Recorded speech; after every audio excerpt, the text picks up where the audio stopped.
All right, we've got Adam Doleac here on Complete Country and iHeartRadio. So you have kind of had a year where you've released a lot of really cool songs that have had a lot of good support, especially from your fans.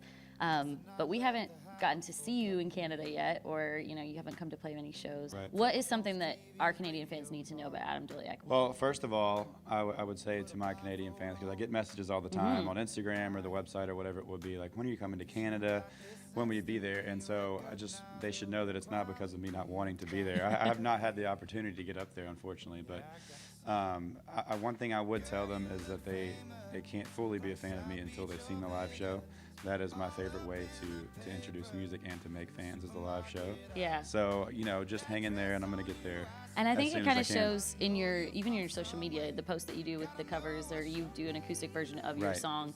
You can just tell. I mean, your voice is great recorded, but when you hear it, even like on a cell phone video, it's so good. Well, that's something I actually go through, like, finding that magic in the recording is almost harder for me than sitting in a room and singing. A lot of times it's funny how some people are the opposite. Some people sound great recorded and not so much in the room. And then just my favorite's always been sit down with a guitar and start singing. And you always do a lot of really cool covers. Is that something that, you pick a song that you're kind of feeling at that time, or is it a hot song that you've been listening to? Because you do, like, I love every time one pops up, I'm like, yes, Oh, well, post thank another you. cover. I've kind of vowed to my Fanworld that I would do at least one a week this year. So I've been trying to keep that up. Sometimes you get a little too busy and can't do it. But honestly, and I say on my post, I'm like, this is a one take. I'm not sure how this is going to go. It's pretty much how it is every time. It's a song that I've heard earlier in the day, and I was like, that's really good, or I haven't heard that in a long time. Let's go sing it and see what happens. And so normally I don't learn it. I mess up words a lot of times and people don't really recognize it. So I just kind of in the moment sing it and put it out, and we go from there. All right, so Whiskey's Fine is just Whiskey is Fine. We should be drinking whiskey right now. Exactly. It is one of my favorite songs, and I feel like it's one of those ones that I think in 10 years from now, it's still going to be just I as agree. exciting for fans to hear. How did that song come together, and why was that kind of one of the first ones you needed to put out to the world? Well, that song is, I grew up in Mississippi, land of the blues, if you will. So it's that way of singing and writing in that song is very much me coming out, in song form. So it's very identifiable to me, which is one reason I wanted to get it out there. And also just playing it live, the reaction of people, we were just like, well, that's a hit. You know? And at the time, unfortunately, it hasn't gone to terrestrial radio yet or anything like that. And I make it a point in my career, it will go. It's going to come back around for sure. It's still one of my favorite songs. We play it last almost every night. Oh, yeah. And it's one of my favorites to sing and play. And so it will come back around one day on radio. As to what it's about, it was a pretty literal song.